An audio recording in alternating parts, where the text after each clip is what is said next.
Welcome to Bright's Market Minutes. I'm Dr. Lisa Sturdivant, Bright MLS Chief Economist. Even though there is economic uncertainty, the spring housing market is ramping up in the Mid-Atlantic. What are we seeing in the latest housing market data for the Bright MLS service area?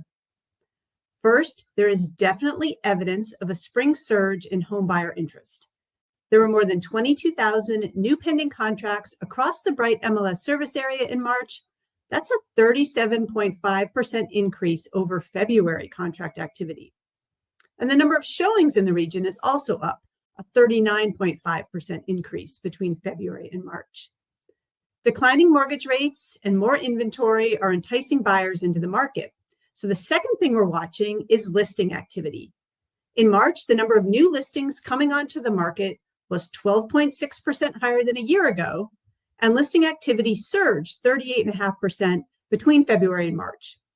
And when we look back historically, these February to March trends are pretty typical to begin the spring home buying season. However, whether the housing market continues to be resilient through the rest of the spring depends a lot on what happens in the broader overall economy. So that's the third thing we're watching. Falling mortgage rates could give the housing market a boost this spring.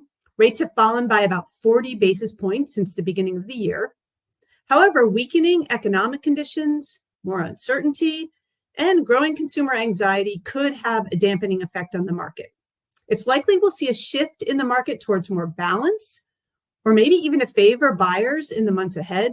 And we'll be watching the data, and we'll definitely continue to report out what we're seeing. That's it for this month's Market Minutes. Don't forget, you can download all of our monthly and weekly housing market reports at brightmls.com/research.